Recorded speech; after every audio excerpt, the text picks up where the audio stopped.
I am USA Man. That's right, that's what you are reacting to. You like it when I put USA Man in the title, so I'm gonna keep saying USA Man.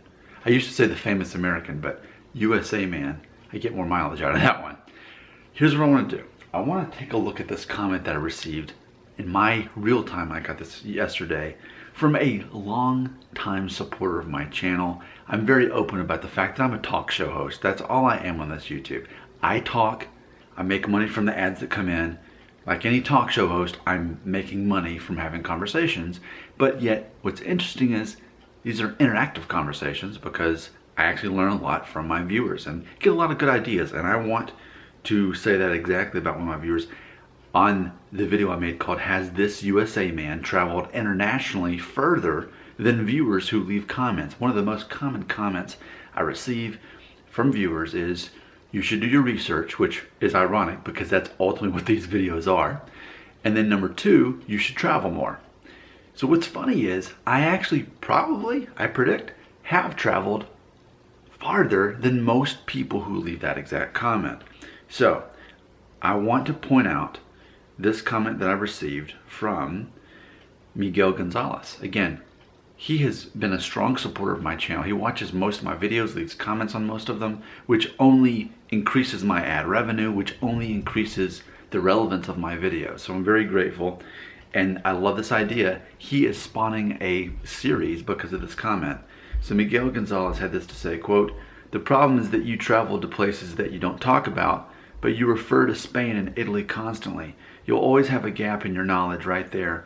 Just the countries that seem to interest you and have so many problems understanding," end quote. So what I'm doing with that information is I'm going to go ahead and kickstart this series right now, because I wrote down on this note the 6 foreign countries that I have spent some time in. So let's go ahead and get started right now with Ecuador.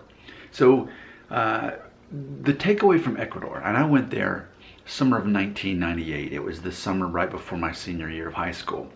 And going there to Ecuador, what I really recognized, and my dad had been there in 1987 when he was in the National Guard, but when I was there in 98, 11 years later, what I really took away was the people looked so native.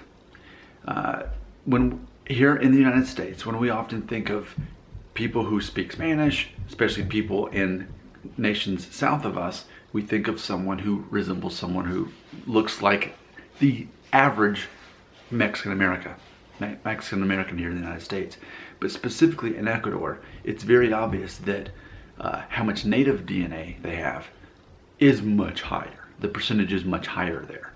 And you can, where I did my DNA test, what is it? MyHeritage is what I did, I believe. It's been a couple years now. But even on their map, it shows that a much higher concentration of Native American DNA than people in Ecuador. And it's interesting because, and I've pointed out before, that my grandmother, who was of Mexican heritage, her parents had moved here 100 years ago in 1920, they apparently had a higher percentage of Native American. They were from Michoacan, which is southern Mexico, and the DNA tests reflect that. I actually got much higher results for Native American. It was like 21% or something. Mathematically, that didn't quite make sense, but I understand that those numbers can be a little bit inflated just in all the tests. You take a test, 5 different tests is going to be 5 different results, largely saying the same thing. But ultimately, that was the takeaway. That's in high school, again, right before my senior year of high school. I graduated, I think it was 21 years ago this week right now, that I graduated high school in 99. But yeah, that was the main takeaway from that. Is it was interesting to see how many people were strongly had that Native American DNA, and you could see that in by looking at all the people around you and that. And it makes me think of the Mel Gibson movie Apocalypto, where he used, I believe he hired Mexican American actors. But it's interesting how you can have someone who has a higher percentage of that DNA and they suddenly look more like they're a different race ultimately than what you're used to. And again, imagine at age 17, only living in the South. That was the first time I'd actually been on a plane, the first time I traveled to a different country. I went straight to Ecuador. And being able to see all of these people who I'd never seen people like that before.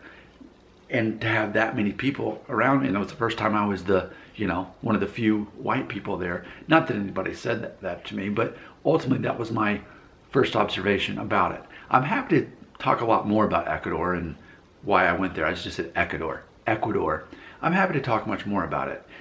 But you know how this channel works. I'm a talk show host. It's all based on the free market. If this video is popular, then I will gladly talk more about Ecuador, and maybe not Spain as much. You're the free market. You get to decide what I talk about by making the video popular and leaving relevant comments. Speaking of, comments right here.